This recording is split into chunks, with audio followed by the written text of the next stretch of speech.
Okay, thank you. Okay, I would like to call to order the meeting of the Tompkins County Industrial Development Agency for Wednesday, July 9th, 2025. Welcome, everybody. And because we have a lot of guest stars with us today, that we're going to have hopefully a very good discussion, I'd like to reorder some of our business. I will mention that we probably will have a short executive session at the end. I do not anticipate taking any action after that executive session, but we'll get to that when we get to it. First item we have is privilege of the floor, and I have one blue sheet. Teresa Alt, please come talk to us.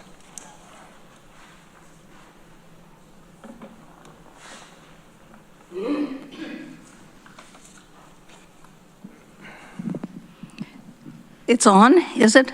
Okay. I understand that you will be discussing Asteri today. I have some thoughts about what is causing problems at Asteri. Of course, one element is residents who have been deprived of jobs, addiction treatment, and other health care for a long time.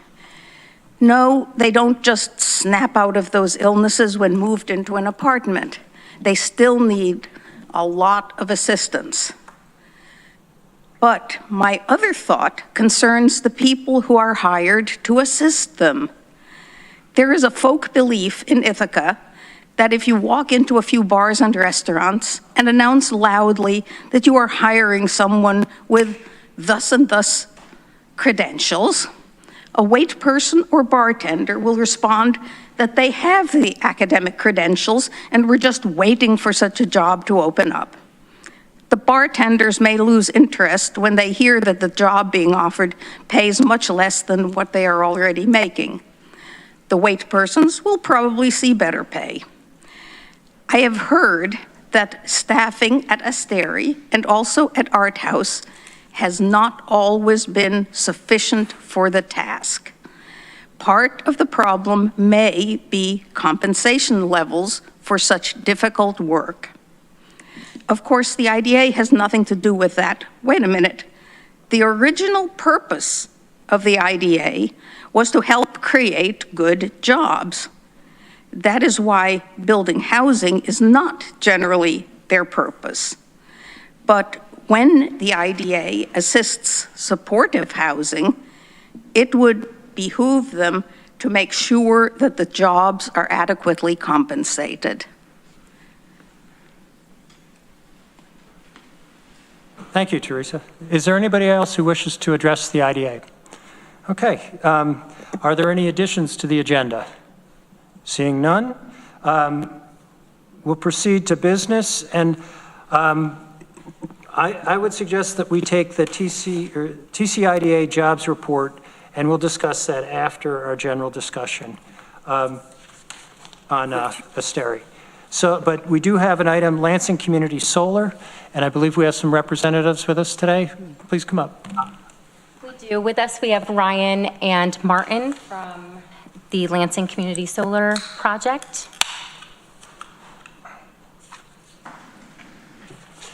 Hi, everyone. And Tim. We also have Tim here as well, who heads up our construction. Hello again. Good to see you all again. So today we have for approval the 5 megawatt project on Lansingville Road in the town of Lansing on approximately 22 acres. The public hearing was held on July 2nd at the Lansing Town Hall. And today we are looking to gain approval on this project.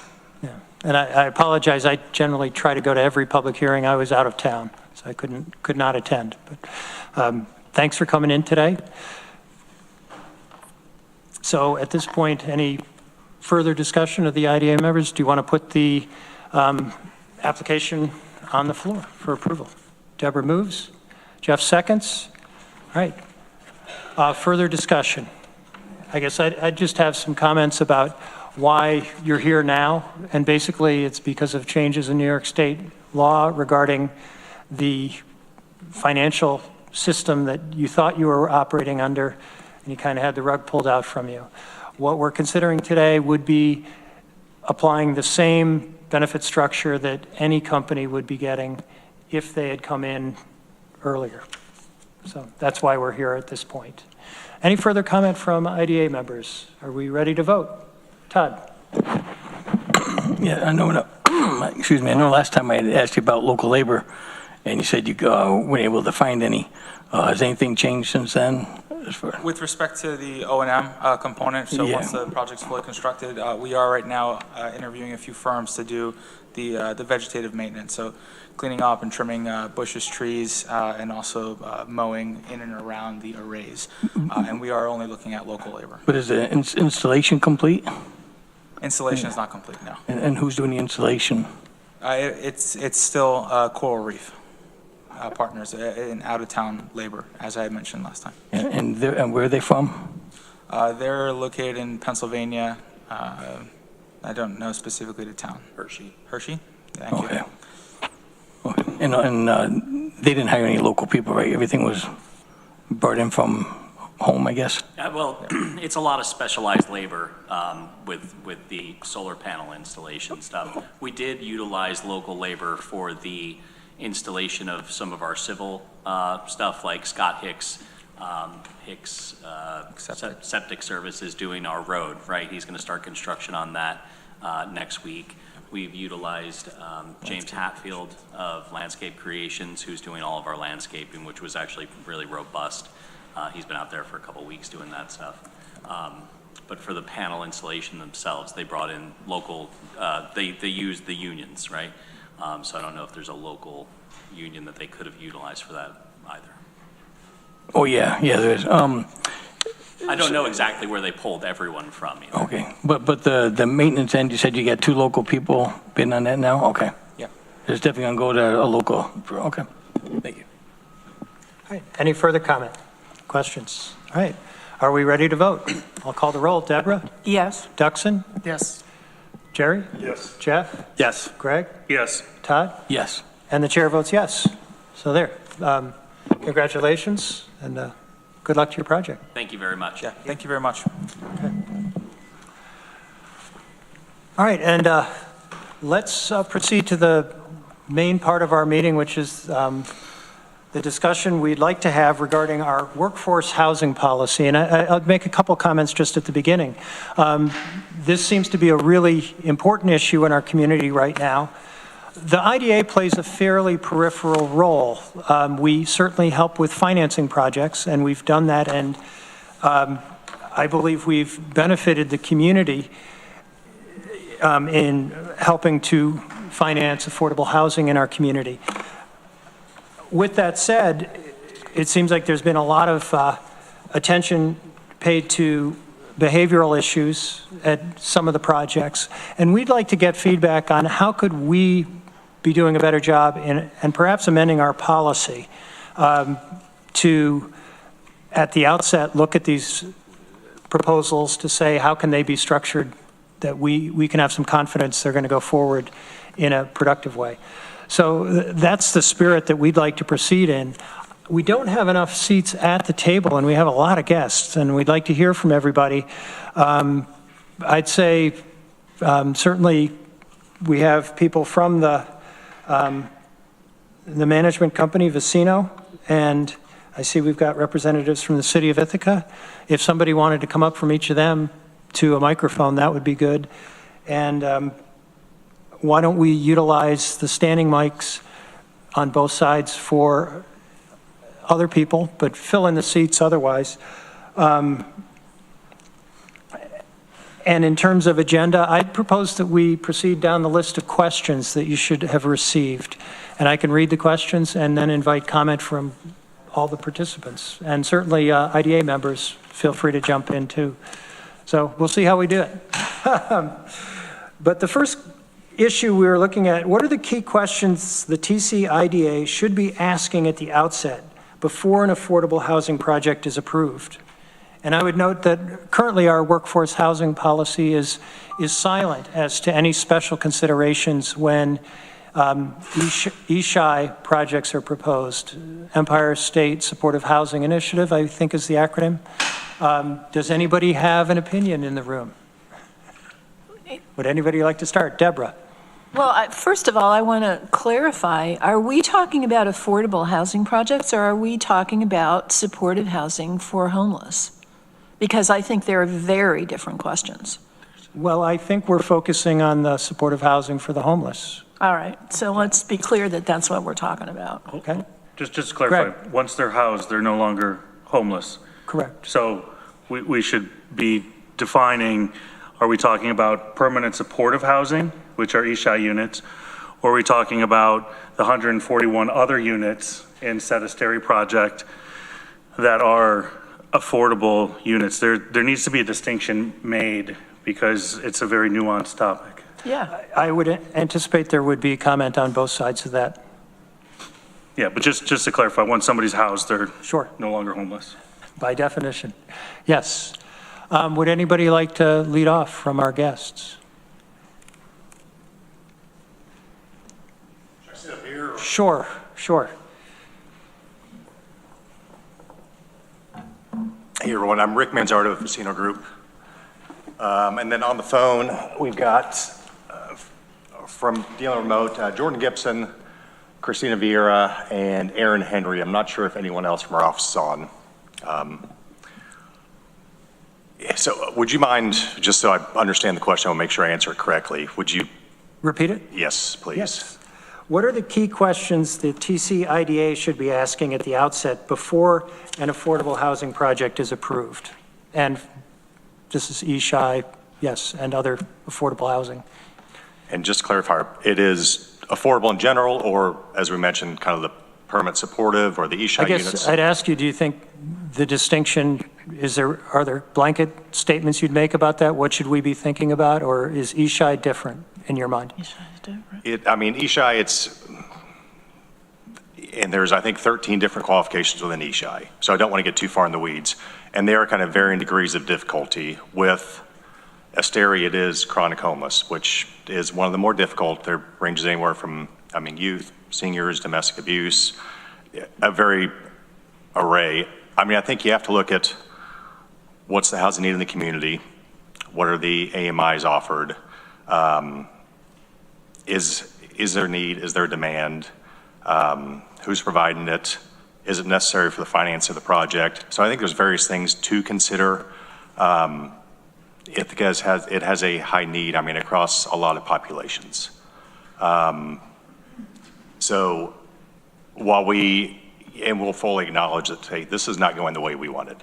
And we know that changes have to be made, improvements have to be made, and hope you know that we do take it very serious. And had conversations with the state yesterday that we'll be back talking with the folks from the city in the very near future. So I think really and also, the IDA has to look at, is it a project that you want to see? Because without the IDA support, it will be very difficult to get state funding. You can't go through a 581A, do that every year. So it is feasible, but it's going to be difficult. So a pilot is very much preferred from the developer side, from the state side for funding. I kind of rambled. I don't know if I answered the question. So if there's any follow-up or anything, or if anyone on the line wants to add in from the Casino team. I realize I've misstarted the meeting. I think we should do some introductions. I realized I missed that. And maybe we could go around the room. Just for those who don't know me, I'm Rich John. I'm on the legislature, but I'm also the chair of the IDA. Let's go this way. Todd Brewer, I represent labor as in the seat on the IDA. Greg Mezzi, I'm a legislator. I chair the Housing and Economic Development Committee and also a member of the IDA. Jeff Korski, I'm representative from the IAED, treasurer of that board, and a local CPA. Jerry Dietz, recently retired, or somewhat recently retired from CSP Management, which was a property development management firm in Ithaca. Steve Meyer with Harris Beach, Murtha, and we serve as counsel to the IDA. Doug Sungwin, I'm on the Ithaca City Council, I'm the city's representative to the IDA. Deborah Dawson, I'm also a legislator and a representative to the IDA. Darrell Tuttle, I'm Tompkins County Finance Director. Ina Arthur, I work at Ithaca Area Economic Development with administrative support. Kelly Bauda, Administrative Director of the IDA and Director of Business Services at Ithaca Area Economic Development. And then Ari Josephson, County Attorney. Dominic Recchio, Deputy City Manager for the City of Ithaca. Mayor Brewer, CEO of the Downtown Ithaca Alliance and member of the Local Development Corporation Board, which is the entity that oversees the Commerce Center. Hi, Cindy Wilcox, Executive Director of the Human Services Coalition, also co-chair of your Standing Here. My name is Lydia Barger. I'm the Director of Housing Initiatives at Human Services Coalition. We're the lead entity for the continuum of care. Hi, I'm Samantha Stevenson. I'm the Director of Reach Medical. Hi, I'm Anna Zagari. I supervise the outreach and the lead teams at Reach Medical. Danielle Harrington, Executive Director at Tompkins Community Action. We are the ESHI contract holder at Steering, providing supportive services to only 40 of the units. Kathy Taylor at the Downtown Conference Center. Greg Kennard, General Manager of Hotel Ithaca, also LDC board member and TCIDA board member. Okay, thank you, everybody. And I guess I'd make a blanket statement. You indicated you really want this project to succeed. I think everybody in the room does as well. And so I think that's the spirit we want to have this conversation in. Dominic, do you want to share something? Oh, I just wanted to make sure Deborah, I was represented up here for any questions related to the city. You were starting to talk about the direct services to people experiencing homelessness. And yes, Asteri has 40 of the units that are ESHI set aside for that population. And there will be more ESHI units in our community as New York State grows the ESHI program. And the city's interest is making sure that that's as successful as possible with projects that are built in the city. We've certainly spent a significant amount of time with our recent policy and program development around responding to unsheltered homelessness in the community, seeing the need for increased supportive services for people across the sort of spectrum experiencing homelessness. So that's something I'd like to bring to the table. When it comes to general policies around supporting affordable housing, just wanted to mention one statistic that since 2019, of all of the new units built in the city, around 30% of those have been deemed affordable at some rate, which I think is pretty remarkable, and it takes things like the IDA's contribution to help make that happen. As we know, affordability is a general issue in the community, and we want to maintain as much of that affordability as possible. Developing units with the complex programs that go to support them, I think, has been a really key piece of that. So certainly not interested in having that be threatened, but interested in having those programs be enhanced so that people can get the services they need to be successful in that housing. Very good. I'll go ahead and cover some of the comments based on both the DIA and the LDC, the Local Development Corporation. So I think, echoing Dominic's statement and comments there, it is incredibly important that downtown continues to be seen as a location for people of all ages, sizes, incomes, issues. And we want everyone to feel welcome in downtown, and that is a key piece of what any downtown should be in any city across the country. We are there to, be a place where everyone feels welcome. As we all know, the devil is always in the details, and I think, that is what we are here today to really look at, is what are those details that we maybe missed along the way. Full disclosure, I was not here when all of the preparation was done for this, so I'm still working on learning, what the process was to date. But I think our key points for us as the Downtown Ithaca Alliance really revolve around needing the three kind of overarching themes in any building project, but specifically when we are mixing so many uses into one building and putting those into downtown. We need clear agreement on those programmatic goals and uses. I think that was just evidenced in even saying, well, which one are we talking about today, right?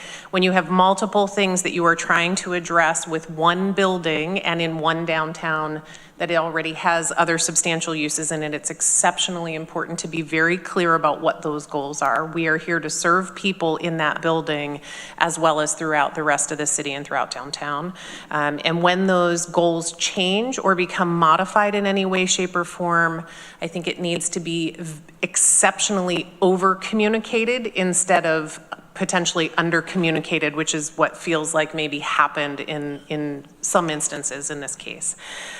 We also feel there needs to be clear written agreement on who is responsible for what and how to enforce or oversee or come to consensus on those requirements and responsibilities. There is often a question of, well, who has authority over a certain particular piece of this development, and that then leads to further confusion of all of the impacted parties trying to work toward good and not knowing exactly who they can go to help get to that good. The other piece I think is really important. Again, this was a trial in downtown and one that we want to see happen and be successful in downtown and in the city of Ithaca.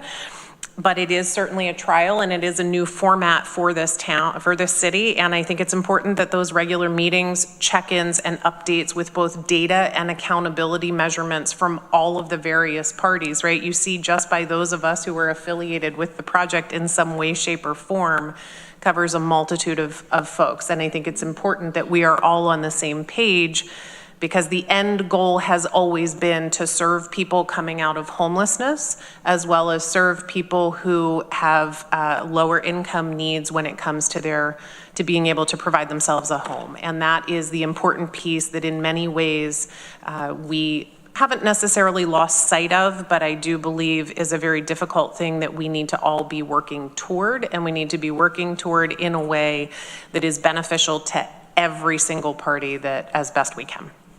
Greg. Yeah, I think this is a very complex topic. And I think for the work that TC Action is doing around the Ishai units, all reports seem that work is going very well and that you're doing a great job with those 40 units. Is my understanding correct that there's only been one turnover in those units since the inception of, or very little turnover? Yeah, there was one turnover, and then we're in the process of another now. Great. But yeah, people Very have stable. been in stable housing, which is the goal of the Ishai. Great. So with those Ishai units, there's a very rigorous coordinated entry process that takes place with all of the service providers coming together, working with Liddy and co to understand who's best fit or highest needs for entry into permanent supportive housing. The question that I would have for Vicino is, what has been the approach to filling the building? What's the tenant screening process? And do you consider yourselves to be housing first? And if so, the challenges that come with housing first, what's Vicino's investment to support those high degree of needs? So I think it's important because we understand how 40 individuals came to live in the Ishai units, but how did the other 141 individuals come to live in the rest of the building? And then what's available to them to meet their needs? Because I think there's two needs. There's community service needs, which are that of the landlord, safety, security, et cetera.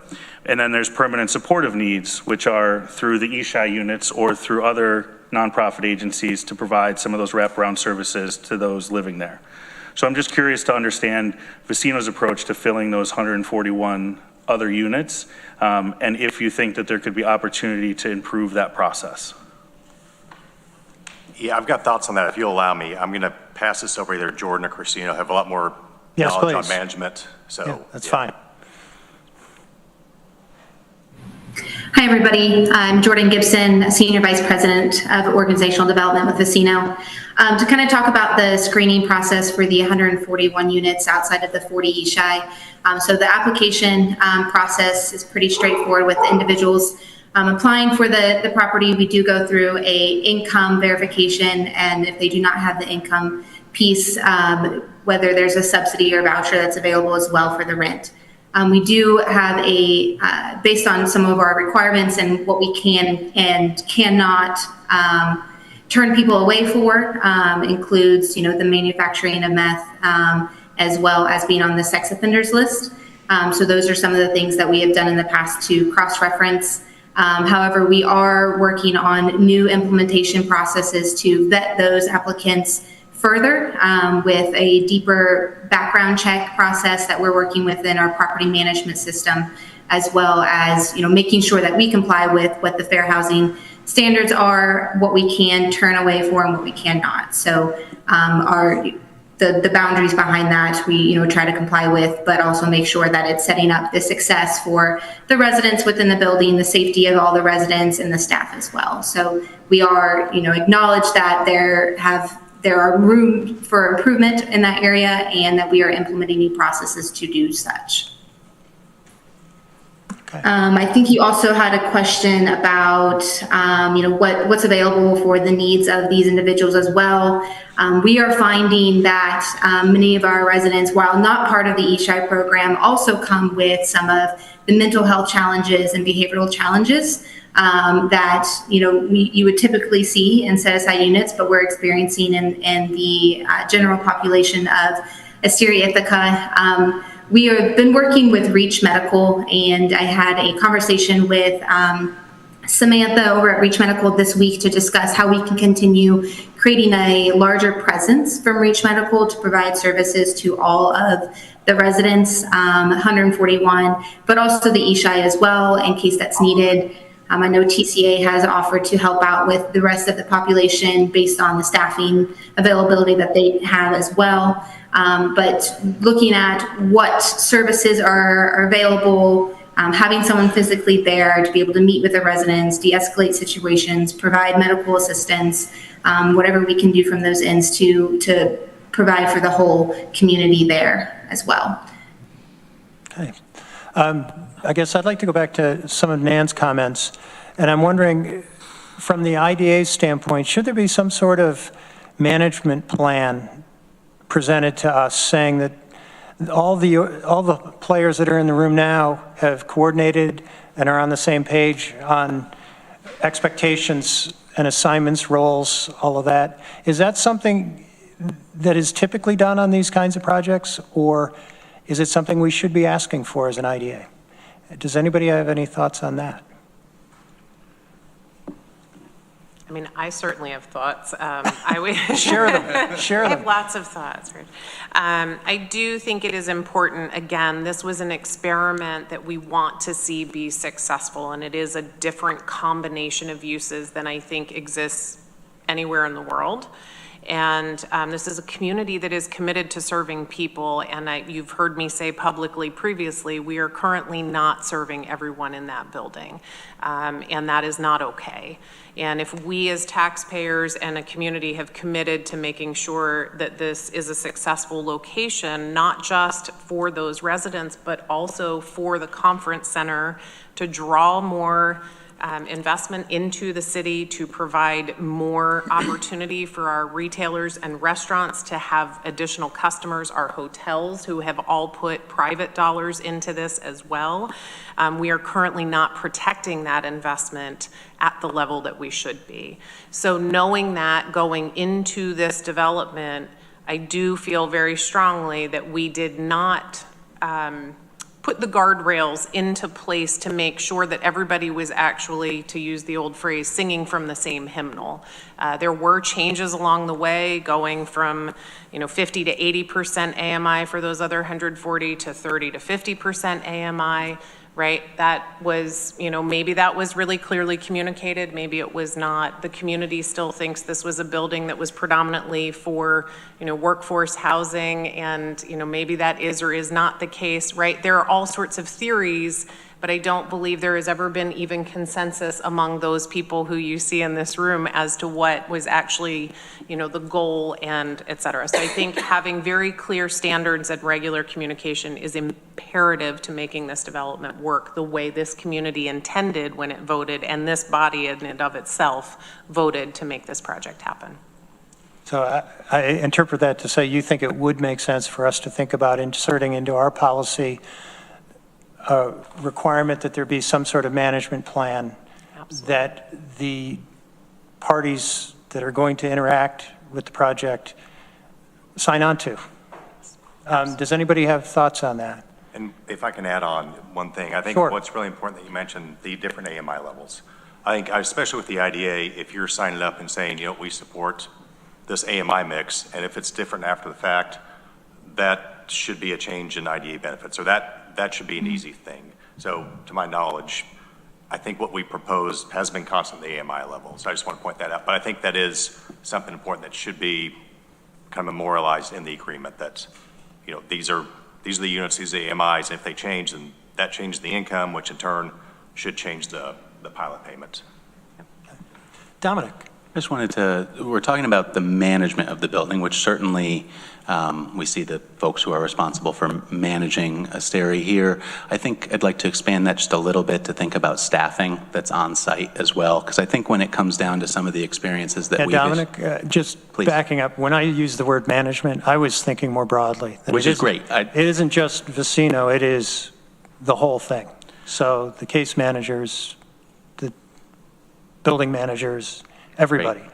Yeah. Then I think just expanding or diving a little deeper into that, I think it's building access and security, making sure that people are on site to understand and managing who's accessing the building. I think those are some issues that we've had with different properties or things when we look at the calls for police service or otherwise. There's often people who don't live in certain buildings but are accessing those buildings that may need the response. So I think building access and on-site security is one piece.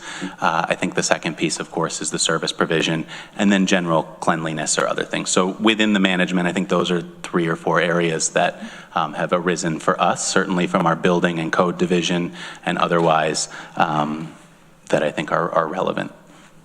And I think, Rich, to your point, you and I had the conversation about the emergency management piece as well, right? This is a different population than a fully market rate building, and therefore the emergency management response needs to be very different, and that's been proven to us in a couple of instances that we need to be on top of that. As again, with all parties, not just the building owner. Yes. And I assume you came up, you wanted to share. Yeah, Please. yeah, thank you. Just from a service provider perspective, REACH provides services to Asteri and Art House, just as we provide outreach services kind of to the community at large. There has never been a formal contractor plan. We just go in and try and assist our like mutual clients and patients. I do believe, and I had a conversation 2 days ago with Vecino about this exact topic and said that I really think we could have been much more effective and better served this population had there been a plan in place of consistent times and days and services and when we were going to be there, because everything that we've provided has been in kind, just out of us recognizing the complexity and the needs. So we're in, we're out, it's not consistent. We certainly, you know, we're a nonprofit and we're over capacity, so we certainly don't have the staff to, like, there was no plan in place, basically. So I think from a service provider standpoint, we could have done a much more effective job if we had like a contract at the forefront, which we all understood and agreed upon. Hey, Todd. Can I ask, how were the service providers compensated? So REACH is Medical. Is it through Vecino? Is it through? No, there's never been taxpayer? any compensation from Vecino. REACH Medical is a medical practice, so some of the services that we provide are reimbursed through Medicaid, assuming that folks are on Medicaid. What we have seen is there's been an uptick in the residents in Asteri recently that we've noticed their benefits have lapsed. So they're not currently on Medicaid, they lost their SNAP benefits. They seem surprised by that, so that kind of clogs up any reimbursement possibility that we have, at least temporarily. So I think that would be another important piece to put in the plan for the delivery of services, is making sure that people stay eligible for their benefits. But REACH is compensated, and it doesn't cover, of course, because Medicaid is what it is, and it doesn't cover the cost, but it's through insurance reimbursement. We don't have a contract, and we've never received payment from Vecino. But then, Danielle, you have a different funding model. So correct? we have a contract, our ESHI contract through the state of New York is how we compensate our staff and provide the rental subsidy and some program expenses. So you have like a predetermined, you know, like how many hours basically you budget for that you could spend? Yeah, so with we are each person? budgeted for 4 full-time staff at Asteri with on-call capacity built in. When we started, we were paying over the living wage. We have not been able to maintain the bump up to the 24, but I know a comment earlier was about paying people adequately, and we have done a good job of paying the livable wage for the county. But it is a very high-stress job full of crisis response and de-escalation, and taking care of staff is one of our top priorities at any of our projects, especially at Asteri. Are these 4 jobs 40 hours a week? Okay. Yep, full-time benefits, all of that. And I'm sorry, if I can add on to that. Yeah, Sure. For the ESHI program with TCA, there's 40 units. And when we apply, or when TCA Action applied with us, it was 25,000 a unit. And that's roughly half towards rent, half towards services. This year, ESHI started at 31,000 a unit, and we're basically stuck at 25. We cannot retroactively request that bump to 31,000. And then I think is it 2 or 3% annual increase per year? 2% annual increase a year. So that's basically what the ESHI program gives. So we just get to cut the pie a little different every year. yeah. Danielle, if we were to ask for some sort of management plan to be presented on a project, what would you want to see in there? I think supportive service-wise, we have our piece, and we have a housing services agreement that kind of outlines that we've been updating to include things. But I think, just like everybody else, the building management operations systems, and things, we have housing projects that are not affordable housing. We, as an organization, have primarily permanent supportive housing programs. So we're usually in-house, we're nuts to bolts. We have our operating plan, our supportive services plan, our emergency response plan, all of those pieces. And we do have access, and Vecino's very sharing with us. They don't withhold information from us, but I think we've learned a lot with this building. Nan mentioned the emergency response and those kind of things. I think we plan for everything we possibly can, and then we keep updating. I think it has to be a living tool for the people working in the building, and we consistently need to keep things updated. Okay. Deborah? Well, so many questions. I'll try to dribble them out. I mean, if what's needed is a management plan, and I understand we're here to talk about going forward, what should we be looking at? But I've also heard repeatedly from everyone at this table that we want this project to be successful. So if one of the reasons that we've had these problems is because we didn't have a management plan, is it too late to put one in place for Asteri? Well, I mean, I will say there was a management plan submitted with the state funding. So there is a management plan technically in place. It probably does not incorporate all the intricacies of this building. So there is we'll call it a base management plan that should be But it's augmented. clearly not getting us where we need to go. So my question stands, is there a possibility that we could come up with a better one that really meets the needs of the project and the community? Absolutely. And to Danielle's point, I think we started with what we know today and know that it is going to morph and change as the needs kind of change. But yes, to your point, there's no reason we cannot do a more robust management plan. Well, so not as a member of the IDA board, but just as a member of the community, I would strongly suggest that y'all work on that. It sounds like they are. And yeah, any further comment on, it sounds like there is consensus in the room that having some sort of evidence of a management plan presented to the IDA makes sense. Certainly, we are 7 non-experts, soon to be 9 non-experts, but so I'm not sure. More stupid is better. I'm wondering about the level of detail we need to really receive, other than to get assurance that yes, the conversations have happened and a plan is in place that's we believe is going to be effective for this project. That, I think, is maybe where we end up going. Jerry, did you have thoughts on that? You look like you were thinking. Wow, there's a. I know. Retirement. No, I actually, I have to agree with what you're saying, Rich. I think that everyone in this room is well-intended, but what we really are here to get at, and I think this is great that we're all together. I have no idea if this group has convened like this before, but if it hasn't, and I guess it probably ought to do more of that to work out some of the stuff that we're talking about. But just as a practical matter, and I think what we're trying to get to here as a group is what the IDA needs to be looking for with from this group. We're not really sitting here in judgment. We are getting a lot of feedback from people that something has to happen at this building, and since there was a pilot, there's been people yelling about clawing some of that back, and that's not our intention. Our intention really is to try to get a greater, to Deb's point, a greater level of collaboration between all of the parties so that not just this project, which we hope can become successful, but subsequent projects don't have to go through the same painful growth process, learning process. So I just wanted to be clear that we're kind of wandering off into some discussion that is probably not our purview. So. Yeah, Duxon.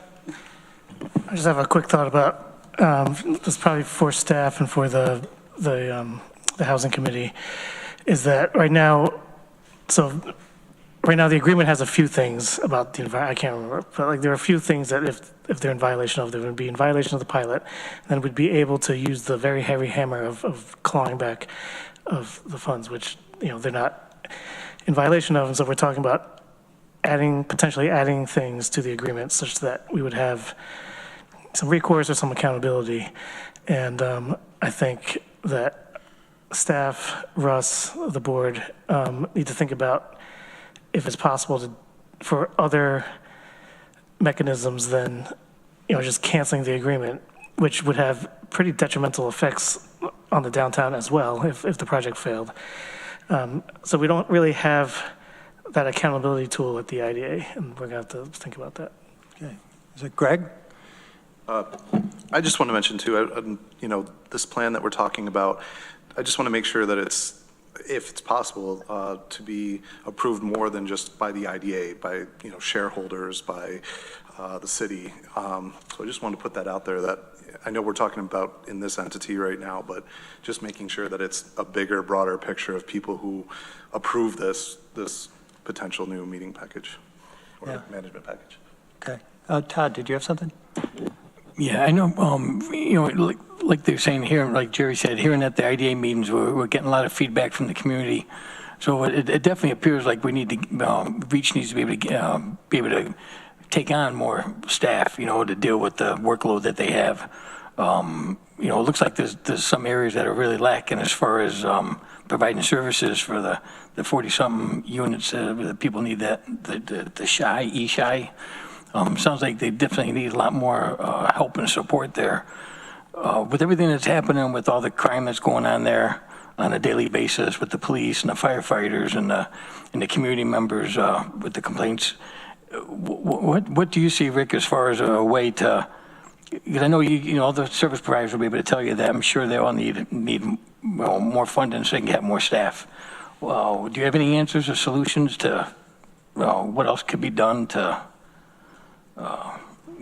curve this stuff, to do something? We got to do something we want this is a beautiful project, with that convention center, and it just really upsets, when you think that people might not want to bring their businesses there or do stuff there because of what's going on. No, I agree 100%, and we want to fix it. It's not going to come from us alone. It is, as everyone's saying, this is going to be a collaborative effort. We're going to lean in as much as we can, but I think everyone knows it's going to take kind of all seats at the table to come in and lean in on this. I don't want to say, hey, this is not us, because we obviously have we had a lot to do with this, but we kind of moved a lot of the kind of homeless population to one building. So we need to figure out how to serve that, how to help TCA, how to help reach. Because I mean, it may be, and if there's folks living in there that don't need services, they're a downtown bartender, and they're impacted because others don't have services, we're not doing them any favors. We're not serving everyone. And that's not the intent. So we need to, I mean, there'll be probably some folks that are not living there in the near future, and we'll have some turnover and get the building more to what was intended. It's going to be a process. It's not going to be overnight. So we're going to need some patience. I believe you mentioned last IDA meeting, the wrong time to figure out you've got the wrong tenant is when they're in the building. Right. Because we're going through that now, and it's not easy to get folks out. It's the last resort, something we do not want to do, but realize also that in some instances, I mean, if one person is detrimental to 20 other people in the building, that's not a good solution. So, I mean, as far as an answer, we're just going to lean in and work with teams and just do what we can every day. And I mean, I don't know if Jordan and Christina have anything to add to that, but that's my sentiment, my thoughts. Okay, I see you, Lydia, but let's hear if there's anything further from Vecino. Yes, so to kind of go off of what Rick was saying, and this isn't a solution, this is really, I guess, just reiterating in one of the problems. The services are voluntary. So we really struggle with that connection of getting our residents to trust services, to participate, and to commit to that. One day they could be all in for it, and the next day, something's happened and they no longer want to participate, and all the hard work that, whether it's reach or TCA and ground that they've covered with this resident, can revert back to square one. And so I don't know what the answer is to fix that, or who in this room could fix that, or if there even is anyone in this room that can.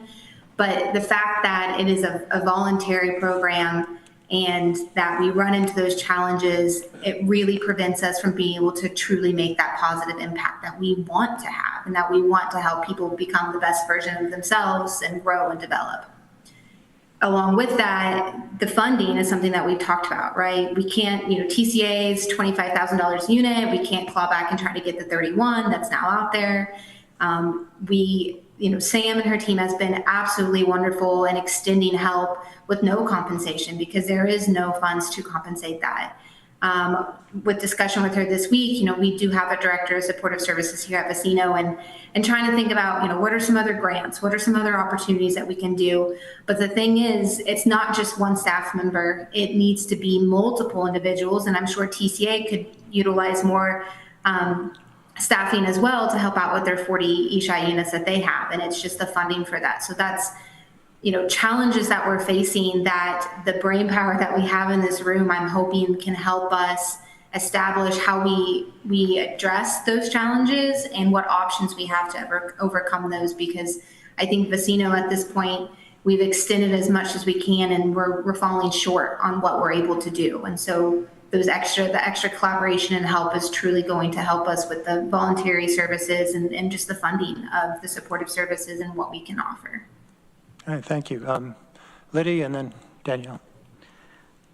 Hi. So I want to sort of level set and bring us back to a little bit where we started, because I think we've again gotten into this point of talking about the entire 181 units of the Asteri population as if there is an expectation that all of those people are receiving support services, which is not the way this project was ever envisioned. So the expectation that we can all come to this table with for who can be receiving those voluntary but heavily utilized support services is it's about 40 individuals. The decisions about who was placed in those 141 other units and what services they are all outside of the purview of the ESHI program.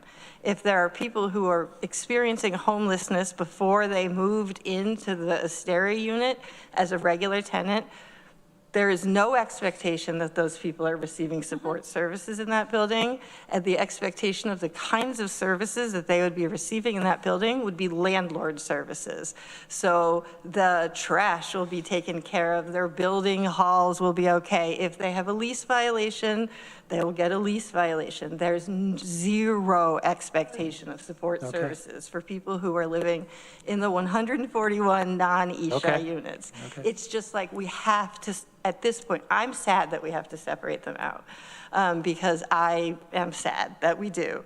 But at this time, if a person with a high acuity moved into just one of the regular affordable units, paying however they're paying, there is no current expectation that that person would be receiving any kind of support services, period, that's associated with their housing.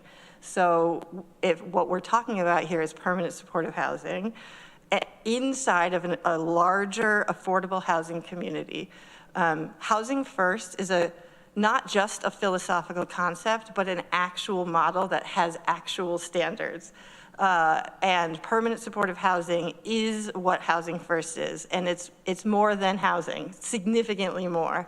And what it is kind of this, we call it the three-legged stool. So it's this lower barrier approach to entry, that's coordinated entry and all of that work that we did in advance to get folks' paperwork ready and lined up and in place to move in. Low barrier entry, available support services, and a lease that gives them the same rights and responsibilities as those 141 other units with the additional benefits of services. Anything that doesn't include those three parts of a project, not Housing First, not supportive housing, it wouldn't be a fair assessment to talk about it as if it was a supportive housing program, because it's not.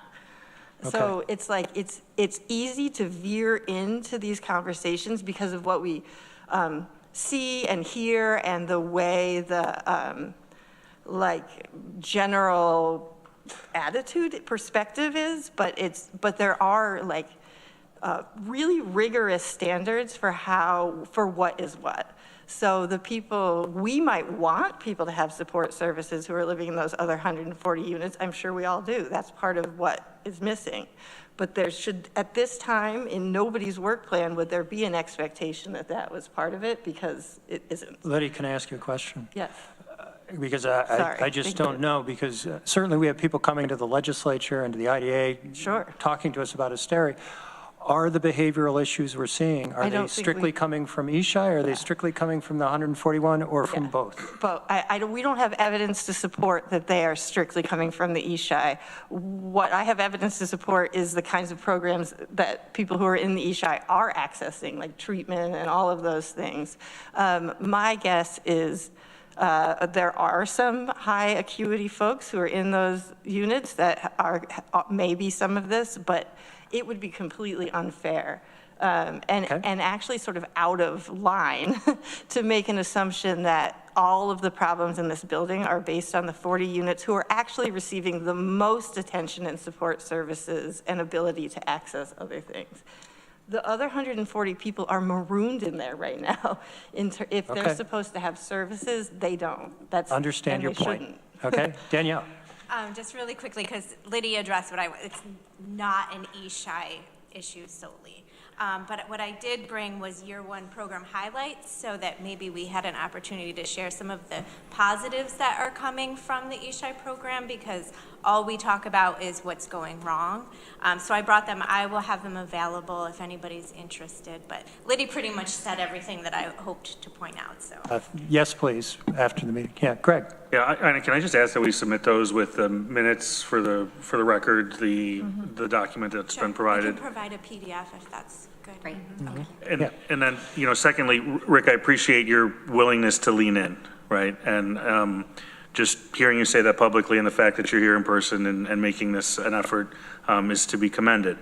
But I want to understand a little bit more what that means, because we continue to hear of ongoing security issues at the building. I think a lot of the issues are around people that may not belong there. Right, again, this is anecdotal, don't have evidence, can't parse out the 900 police calls. But, you know, the tailgating, right? Somebody has access, somebody comes in right behind them. Not having proper locking mechanisms, you know, those kind of things. What, I guess, are some things that you and your team have already started to talk about that you could share publicly of how you're going to lean in today moving forward as it relates to security, tenant screening, and making sure that there's folks that are being supported by the community if in fact they need community support through the landlord mechanism? I'm going to hand it off to Jordan. That's such an easy question. I'd rather not take it. Okay. Jordan. Yeah, so a little bit around the security. First, just so we're aware, and everyone in the room's on the same page, I want to make sure that it's understood that Vecino is aware and understands where we have fallen short, and these are our actions to improve and make a commitment, as Rick said, to lean in. From a security standpoint, just to kind of give some backgrounds, we had a contract with Securitas. We had individuals who were part of the contract that were on site. We ended up bringing them in-house, hired by Vecino. One, it was more of a, a financial decision to go that route, but also we could have more oversight and management over what their duties were, their expectations. So from the security perspective, we have what we call safety ambassadors. They are on site. We actually have them Monday through Friday, 4 p.m. To 5 a.m. And then on Saturdays, Saturday and Sundays, we have them from 5 p.m. to 5 a.m. as well. We have 4 individuals. We have job postings. We're trying to add more to the team. Because we understand that the foot traffic, it's not just from a resident perspective, it's guests, it's anyone really who knows how to enter the buildings. We have them utilizing a safety system that allows them to document any incidents that reports back to us immediately to follow up with lease violations, anything along those lines to address the behaviors that are causing these issues. And we are trying to successfully implement a guest check-in system. When I say trying to successfully implement that, there are challenges with staffing for that, to make sure there's someone at that front door 24/7 to do that. And the process is to provide an ID. A lot of the guests who come in do not have IDs. So we, with the help of TCA, we've worked with people in the community to how can we get these individuals who want to enter the building, have an ID to go through that process. One, so we know who's in the building. If there is an emergency that happens, we have an account. We can make sure everyone's accounted for and safe. But also we can monitor the guests that are there, making sure they're accompanied by residents before they enter in the building, and holding them accountable to the agreements and just expectations of being in the building. The front door I know is a big issue. We've had a lot of issues with damage to this, people pulling on it, breaking it, the mag lock. We have worked with several different organizations in the past week or 2 weeks or so to order a new door that's actually more of a single frame door to prevent damage being done, introducing a larger mag lock that will also prevent someone from being able to pull that open and damage it. We have to work with a lot of different agencies, and I don't know the ins and outs of it. I'm not an engineer, I'm not an architect, or even on the construction side, so I can't explain the details of that, but there's a lot of players that have to be on site for that. And we have placed the order for those doors. We have extras being placed in case anything happens, because those doors do take, I think they quoted us 8 to 12 weeks for that. That is not a quick fix solution. So we've had our construction team and our design team out there trying to fix the door for what it is now to make sure that there's more security and people aren't just able to open it and that door. So again, we are working towards what the long-term solution is, but acknowledge that there are short-term solutions that have to be decided on and picked to do that. So from a security standpoint, is it perfect? No. Are we continuing to work, address, see what the issues are, and add to that plan? Yes. Any, input that we've been receiving, especially in the past few weeks with some of our new leadership, working on this and addressing to a new action plan. We're trying to take that feedback and to apply that to solutions, and continue just to collaborate and work through that. I think you also had some questions. Was it about the tenant screening as well? Tenant screening, and then also how you can support getting your residents in those 141 other units the support that they may need. Is there any talk of an investment by Vecino for assistance in case management or bringing folks into the building to be able to sort of share that burden? Because again, as we all know, these are nonprofit organizations that rely on grants and other things to provide the services in which they do.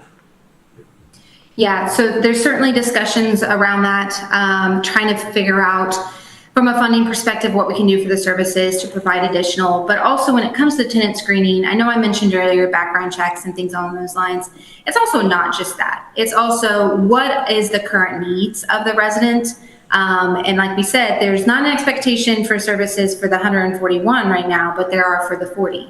If someone is not part of the ESHI program, but they have needs that whether it's, they are experiencing chronic homelessness and they're not a part of the ESHI program, if they have mental health issues, if they have something else, we need to do a better job to acknowledging, is this the right community for them? Mm-hmm. Do they need to be in a program or somewhere else that has the funding, has the services that will provide to them to create the growth that they are needing?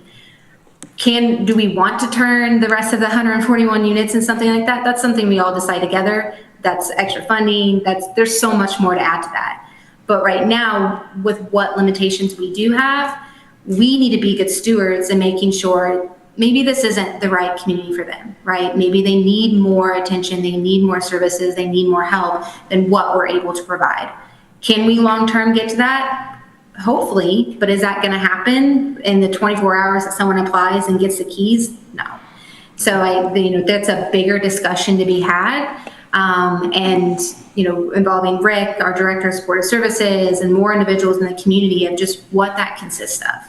I'm not an expert in that either, so the more input we have and individuals in the room that say this is the route to go, these are the right people that need at the table to have that seat, I would most certainly welcome that conversation. Thank you, Jordan. And I see several hands. With the time we have, I guess I would like to be moving towards a discussion about if there's a management plan, should it include some elements of what should be the response to inappropriate behavior? What are the standards for eviction? Can there be consensus among all the stakeholders on how the project is going to be managed? And is that an important thing to try to decide at the outset? But let's see, it was Deborah, Duxon, and Greg. Well, I guess I was going in a different direction, so if that's Go in your direction. Go ahead. Well, to me, it seems like, and I appreciate Liddy clarifying this because that was the point of my question. There are two populations here. There's a population that needs affordable housing solely on the basis of affordability and their financial means. And then there's this other population that needs a spectrum of services. So it seems to me that what we ought to be doing is dividing these populations and treating them differently. And we seem to have limited resources for the supportive services, resources that are not adequate to meet, obviously, the need in the community. And so I wonder, when we decide who gets to live in Vecino or any other project, what criteria are we using? And I guess this question goes to Liddy because you all basically are the ones that do this. Are you looking at just who has the greatest need for housing, or are you looking at who will be most likely to be successful transitioning into a permanent housing situation with supportive services? Quickly, I want to clarify just that right now we do not have two separate populations. We have 181 high acuity people, No, I understand 40 that. of which have services, and 140, I mean, maybe they're not all high acuity. In fact, they're not all high acuity. What's high acuity? Like high needs, like the people that everybody here is picturing with the behaviors. So right now, they're not separate populations. The population exhibits very similar level of need and behaviors and police interactions, all of that, all the same currently, no difference. And I'm suggesting that's probably not a good way to move forward. I would agree that that's not a good way, and it's not the model of Ishai. So the model of Ishai, it sort of relies on the rest of the building having a lower acuity population of that sort of more classic affordable housing, like the people who work in the restaurants in downtown Ithaca and staff the stores on the commons and have our kids in school, like the people, the workforce housing. Workforce housing is basically the same AMI as affordable at this point. 80 to 120? Yeah, I mean, yes. So this goes up to 80%, which in like real life is something absurd. Does someone have it? 112,000 or something for a family of 4? High. For coordinated entry, which is what you're asking about, which is the screening process. I sent a really large presentation to you guys in advance, so I hope you had a chance to look at it, because that should answer, like, literally to a very granular detail all of the ways that people were screened and selected for this project, and if not, I can give you more information. Coordinated entry is a tree, whatever. I don't need to go into the whole background. The criteria for this project that the state contracted with TC Action for is for people experiencing chronic homelessness, which has a specific definition of basically a long length of homelessness combined with a disability. So number one, any person who's going to be able to be accepted into this program needs to meet that criteria. So they need to have met, and that's what the Ishai program funded. It wasn't what any of us necessarily picked. So Albany gave you the criteria and you have to apply them. We picked, I mean, somebody picked it. It's a very high need in our community. We should be housing chronically homeless people. Those are the people who live in the encampments and the people that you see every day that you would also like to not be outside. So chronically homeless is the population for this project. So it's that disability criteria plus a long length of homelessness. So number one, people had to meet that criteria.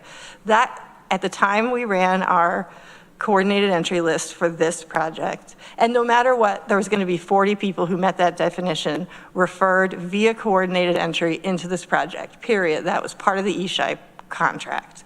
So first, we looked at our whole list, which at the time I think was about 145 people in our coordinated entry list, and we, using data based on that disability criteria and long length of homelessness, identified about 60 people who were presumptively eligible to meet the chronic definition. And then we went through the list sort of name by name in a group with 17 other not-for-profit providers, and we verified their eligibility, we verified their disability, we made them paperwork ready in terms of having them fill out all of the applications that were required. We did our best to get everybody IDs. All of those are things that I think are steps to setting a person up for success. There is no metric to guess what somebody's success is other than serving a lower need population. So like if you only want to screen that, if you wanted to only serve people you thought were going to be successful in a housing program, you would screen the people, you would serve the people with the lowest needs, right? Like people who don't have any sort of, who are homeless for like affordability reasons. So there isn't a metric to judge for that.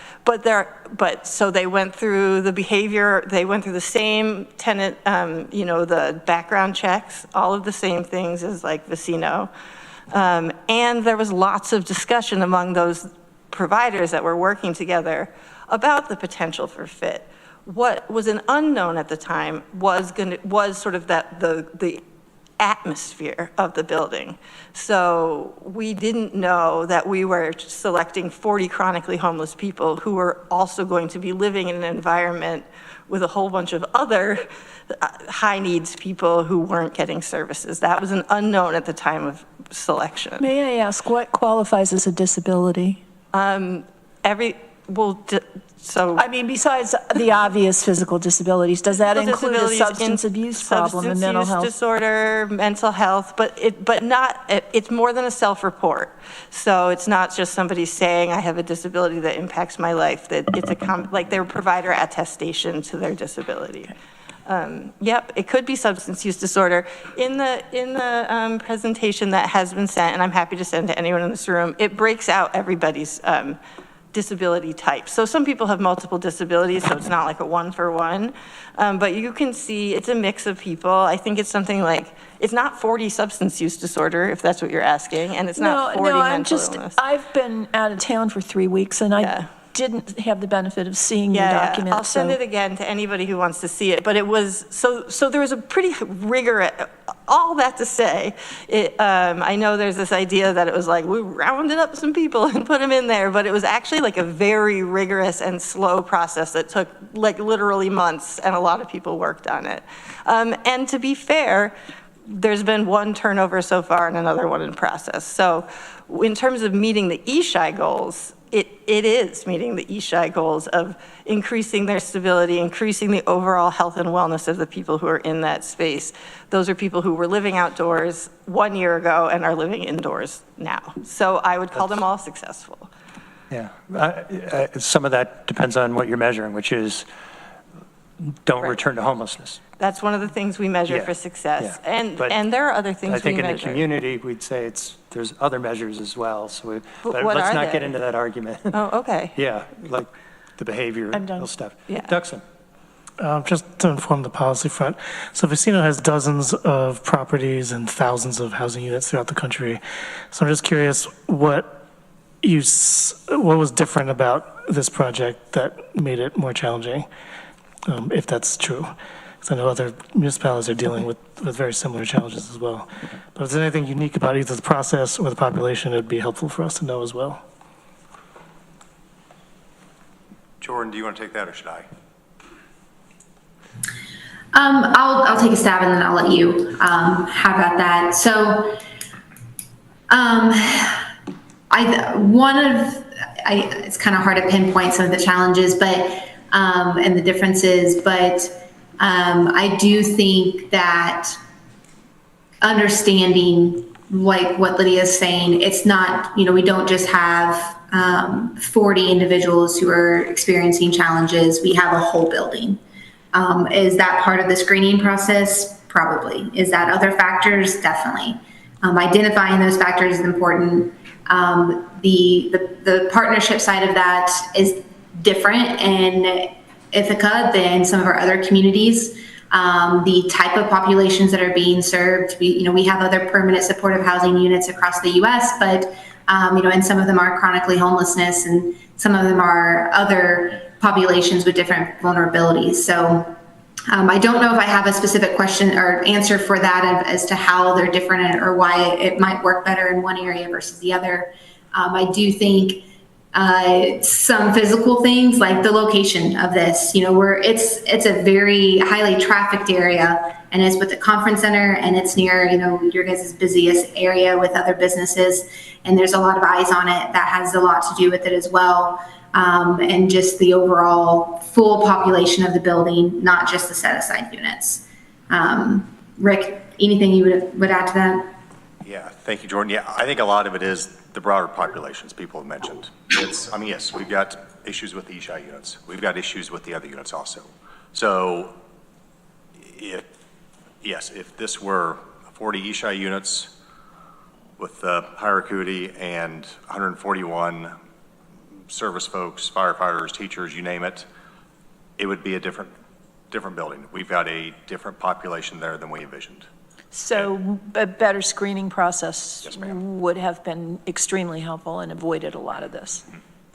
If I may just speak to the elephant in the room, and with all due respect to Rick and Jordan and Christina being here now, many of these issues were brought to the attention of Vecino over time, and the response to those was less than what it should have been. And I would like to make that clear. We are where we are now, so we are all in hope and in unity moving together, but I think it is important to say these issues, many of which we are still seeing, were brought to the table very much from the get-go and should have been addressed at the earliest time, not a year plus into the project. So I do want to just not let that be not said. Okay. Yeah, all right. And we will own that. I agree that things were said, and I mean, honestly, lip service is given to you, and it was given to us. We should have had a better oversight. So no, we're not denying that. Okay, Greg. Well, that was kind of what I was going to speak to, is to the urgency of this. I mean, I would be remiss not to mention the other elephant, which is the conference center part of this. I mean, we're, speaking from a business owner who has a stake in this facility and looking at the ROI that's happened just in the short amount of time it's been open, our ownership is concerned.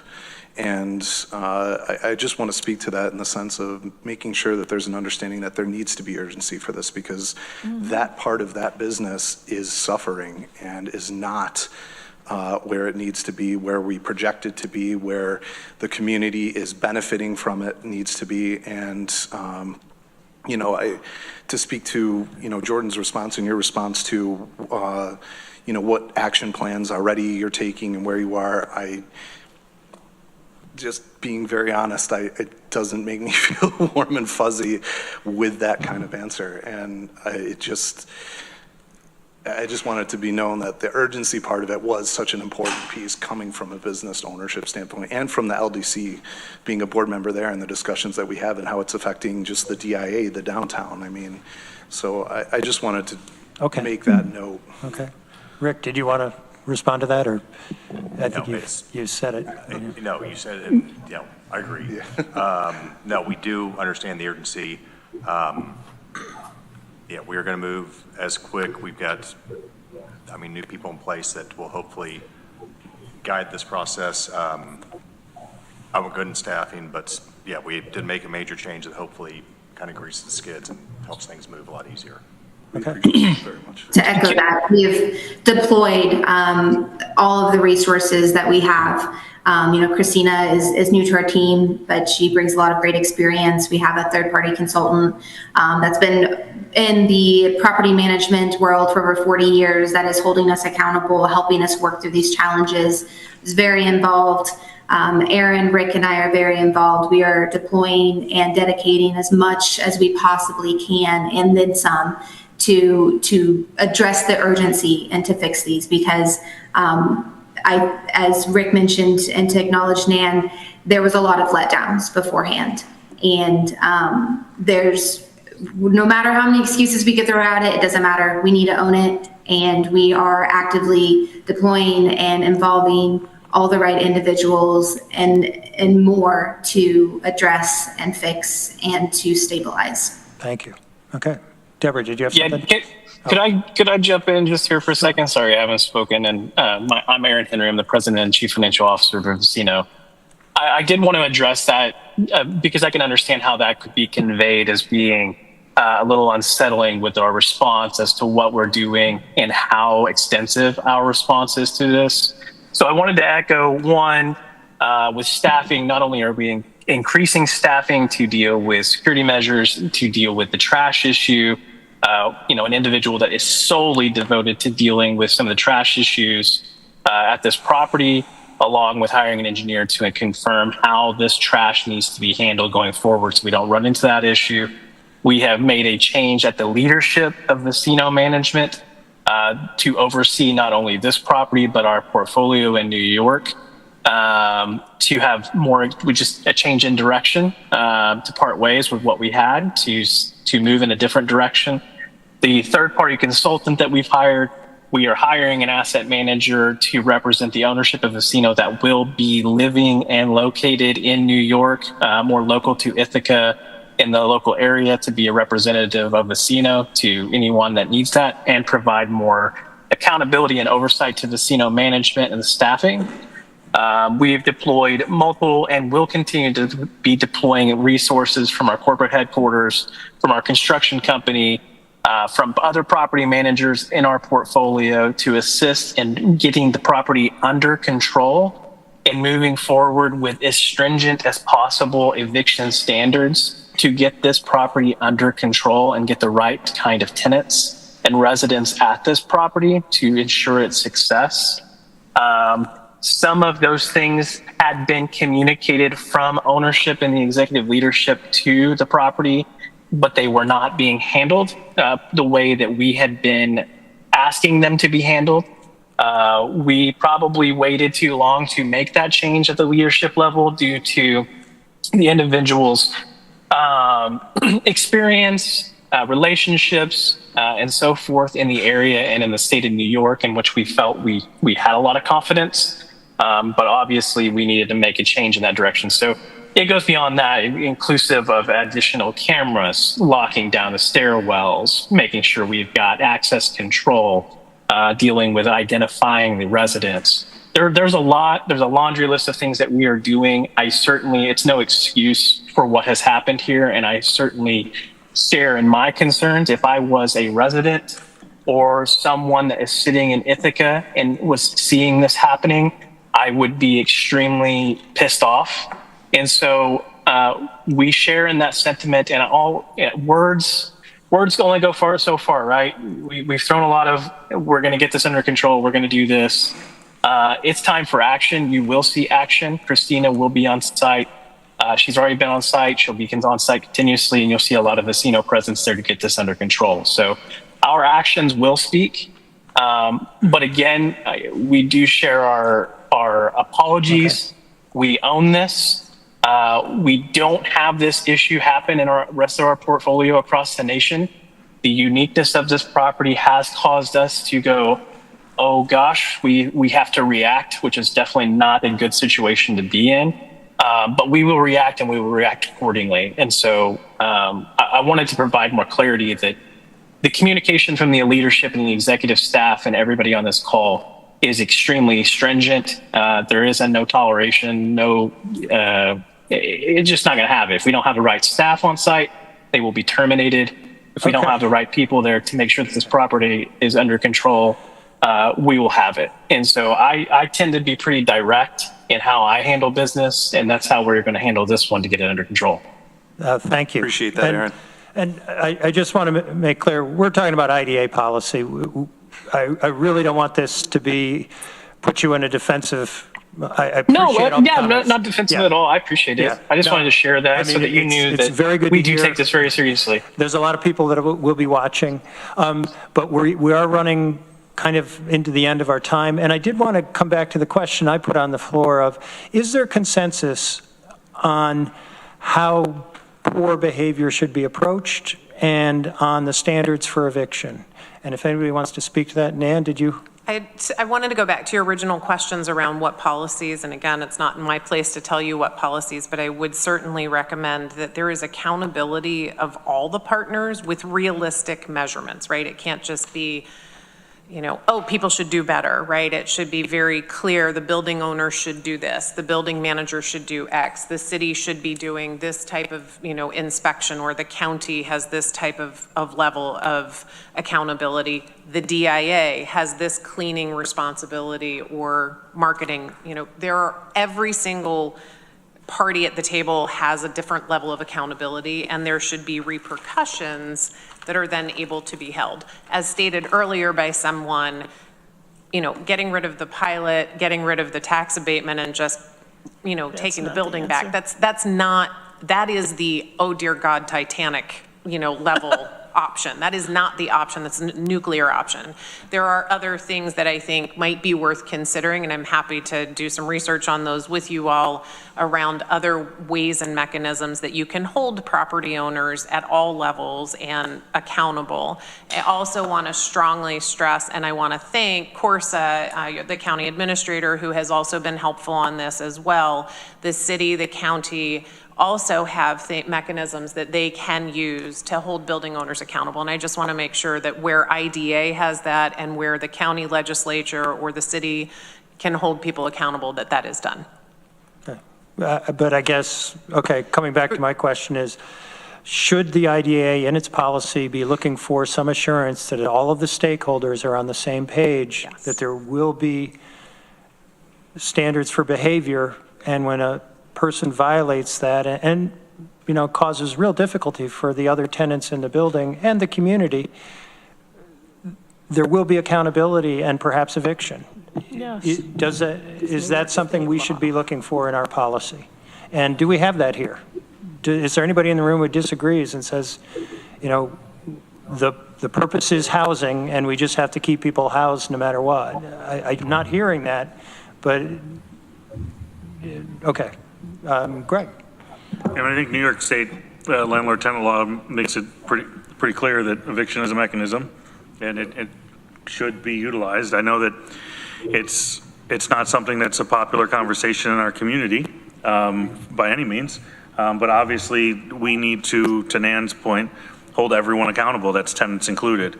I don't necessarily know if that needs to be an IDA policy because it's a mechanism of landlord-tenant relationship.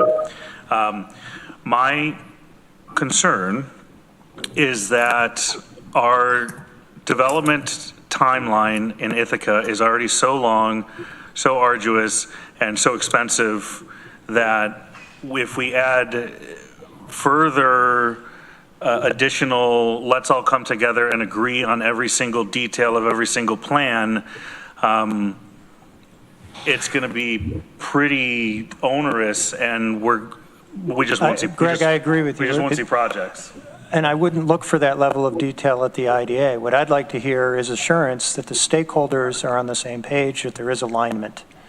Yeah, I guess it's for us maybe further to discuss what that looks for. Is it a letter of support that, hey, we're on board, we're going to work through these, we're going to have something back to you by this date. But what I don't want to see is somebody have to build the whole project out before they even build the whole project. What's in the back of my mind that's driving this question for me right now is we had a gentleman who's come visited us several times, and he indicated that the recent incident with the fire, that there had been other incidents before that.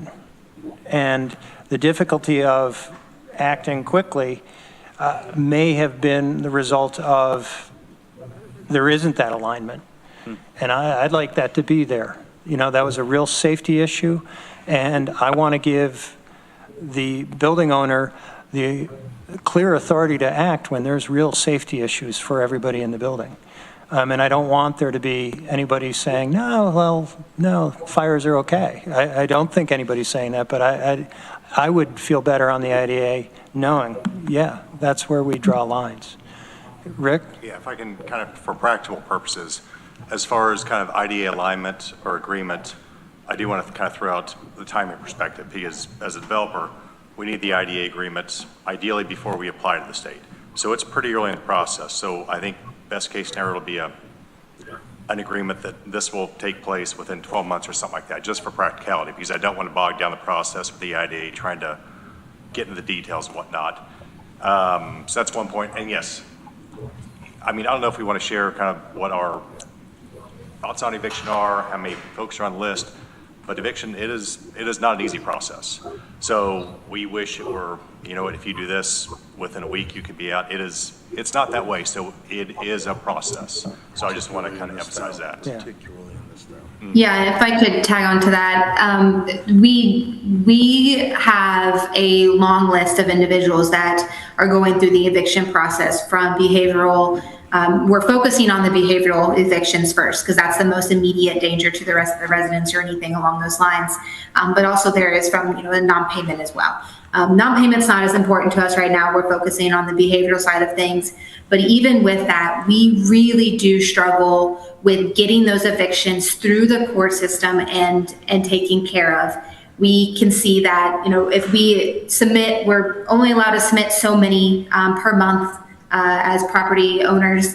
And I believe it's around 9, which if we have 50, then that 9 that we take that month, it could be postponed because the resident didn't show up, or that the judge is giving them an extended time to find counsel to represent them. And so they are part of the next month 9 as well. So we have a limited amount that we can bring, and then that process gets drawn out for months at a time, and our hands are tied as to when we can move that forward.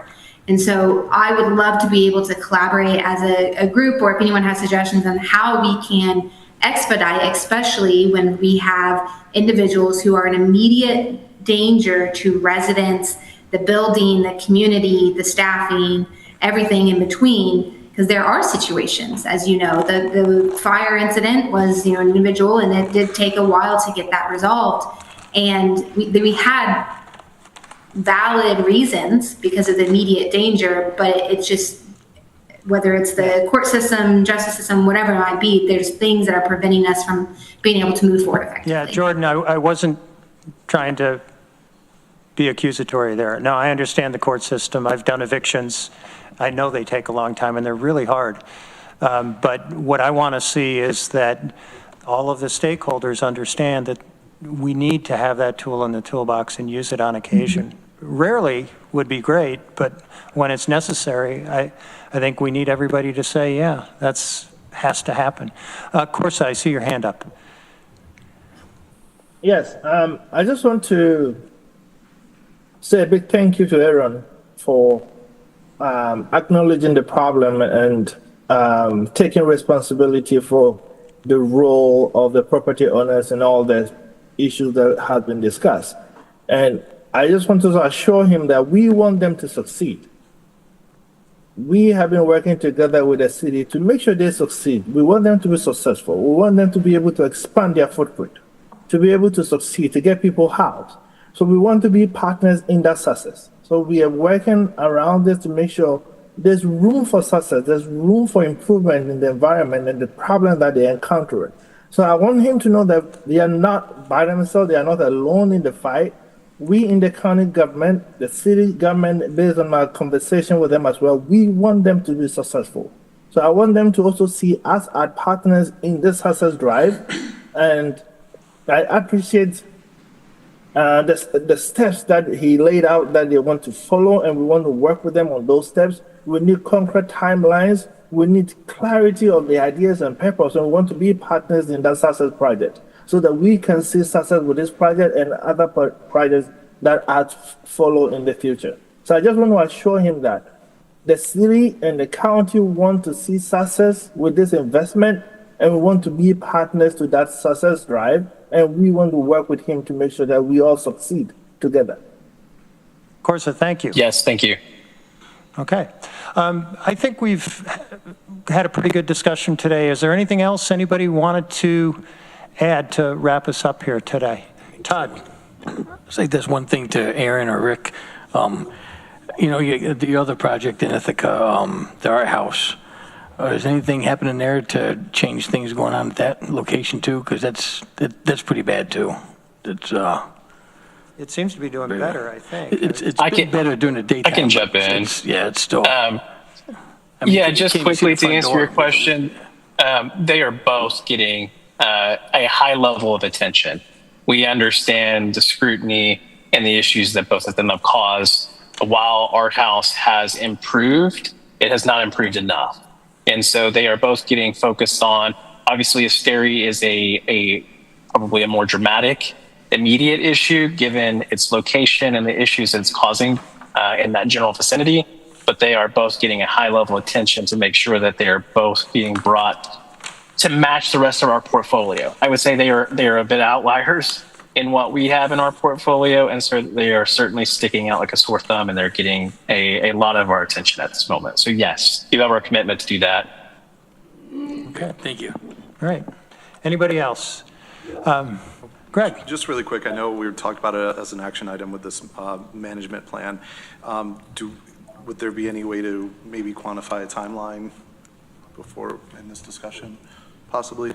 Well, we have a housing committee, and I would anticipate that committee would meet and talk about changes to our policy and what we'd be looking for with seeing some assurances that a plan is in place. But there's a lot more expertise in this room than we have. And so if there were ancillary discussions going on as to what a real plan should look like, I think that would be a really good idea. You know, as somebody said, well, there was a plan. I think we need to think about it and amend it and get it working. I think that was Deborah. So, sure. Yes. Did I see a hand over here? Duxon. I just want to quickly say that, sometimes I'll hear that some skepticism that this project should have happened at all.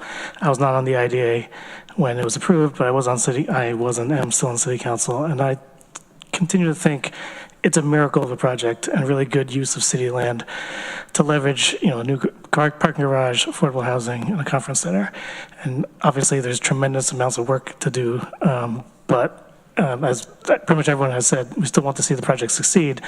But I also want to defend the project from its inception. I still think it was a great idea and that we will have a successful conclusion to it. Duxon, thank you for saying that. You know, I have a picture somewhere where I'm holding a shovel at the groundbreaking. I did vote for this on the IDA, and I agree with you. This is a project that is a good idea. It's a benefit to our community, and we just have to make sure it gets to the finish line, that it's working the way we want it to. So let me finish, and why don't we take a 3-minute recess, but I want to thank everybody for coming in. This, at times this was a hard discussion, but very helpful to the IDA, I believe. So. On behalf of Vecino, I'd like to thank you guys as well for allowing us to participate, and, the information that we are sharing, we have so much. And so if I came off strong at all or defensive, we have a lot of momentum going on. And we're very excited to see the change and the partnerships, and having this conversation in the way that it was carried out means so much to Vecino to continue working with the city of Ithaca, with the residents, and to move forward in a good path. So thank you guys so much for creating this space. It means a lot to us, and it makes us feel even more support to get to the ultimate goal of success. Thank you. Okay, let's break for 3 minutes and we'll reconvene. Thank you.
Okay, I'd like to call back to order the meeting of the Industrial Development Agency. Good discussion. Why don't we proceed to the 2024 TCIDA jobs report. Kelly? Okay, great. So in your agenda packet was included a memo and then a very detailed spreadsheet about the 2024 jobs. I'll just highlight some key points. There were 57 active projects in 2024 that were approved between 2003 and 2024. 47 of those were under a pilot agreement in 2024, and they paid just over $4 million in new property taxes. And they also benefited from property tax exemptions of just over $7.5 million. 15 of those projects benefited from sales tax exemptions, totaling just over $1.4 million, and one project secured mortgage financing and received an exemption of the state share of the mortgage recording tax, totaling $95,000. Those projects reported 1,873 jobs in 2024, and their total payroll was over $141 million with an average wage of $37.90 per hour. There were 16 solar projects representing 69.6 megawatts of renewable energy and servicing 2,724 new housing units, 27.3%, which were affordable. At the bottom of the memo, you'll see a table with the projects that reported on jobs for this year. And there was really nothing too significant to make note of for any action that should be required regarding the incentives that these companies received. So I will pause for a moment and answer any questions that anyone might have. Deborah? Well, yeah, I mean, looking at this memo, it looked like we lost way more jobs than we gained. Yeah. That seems kind of notable to me. Well, for example, the Cary building, the first one on the list, this was a project that technically should not have reported on their application that they were going to create jobs just based on the type of project that it was. It included retail, it houses the Rev startup works. Mm-hmm. So it's the incentive was not based on those jobs for the companies that filled that location. So it does look like there was a significant loss, but technically it shouldn't, they shouldn't have put on the application that that incentive was going to generate jobs. Some of them were, a significant number of them were due to COVID. Some positions being eliminated, some going remote and not occupying the spaces that they committed to at the time.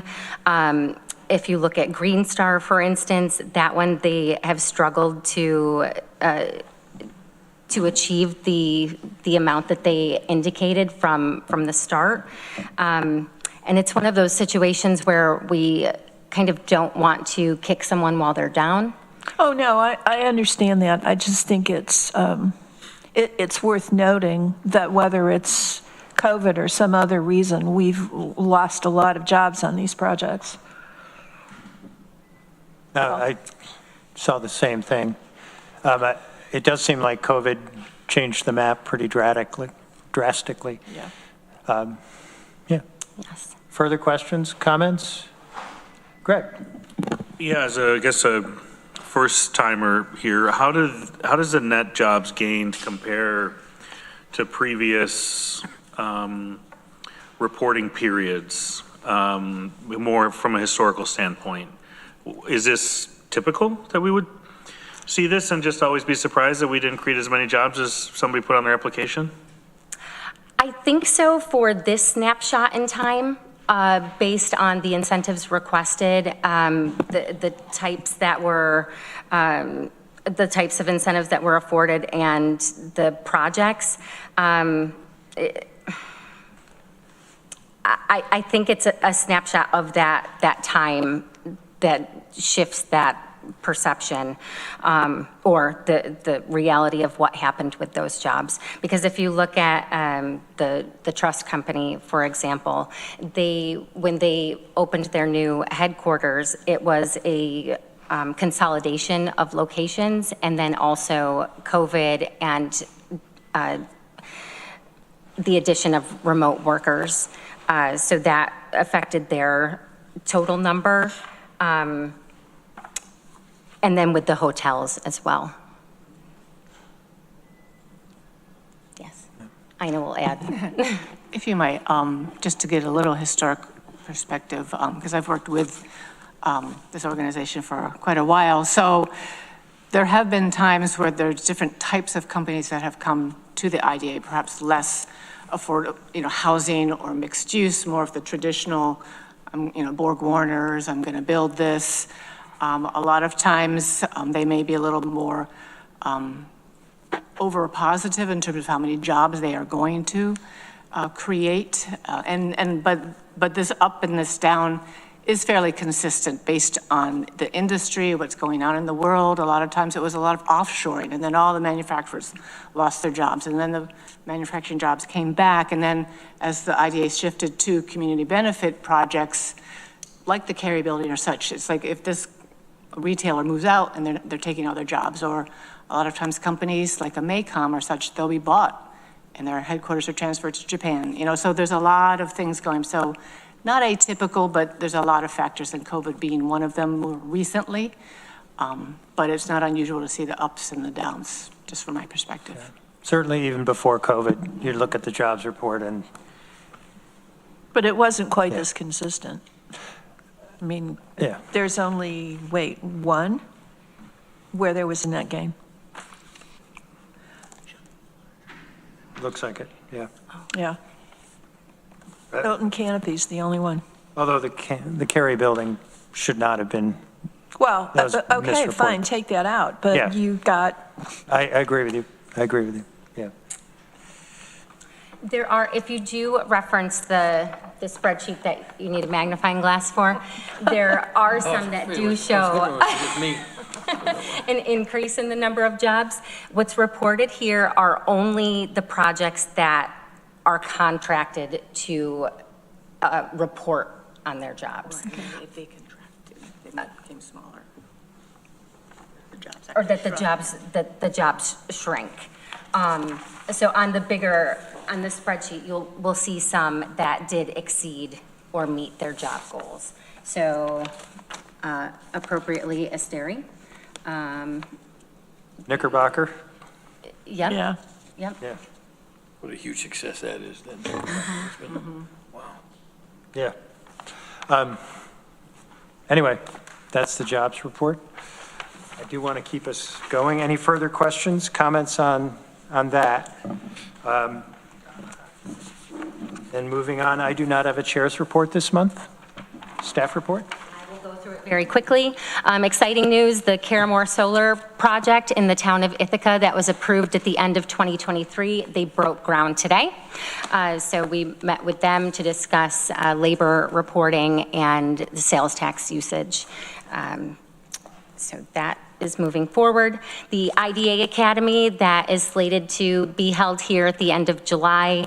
Some exciting news, the New York State ABO is going to be attending, which means that they will be providing a training that is required by IDA board members. So that should draw a significant increase in the number of registrants. So far, we have around 50 people who have registered so far for that academy. And Ina has taken care of registering everyone for the event. And then that's where I'll leave things for now. Okay, questions? All right. We have minutes from June 11th, 2025. Could I get a motion? Greg moves. Second. Jerry seconds. Questions, comments? I'll take a hand vote on that. All those in favor? That's unanimous. Right. I believe that an executive session is in order to discuss potential business deals. And So I'll move, we go into an executive session. thank you. Second. Okay.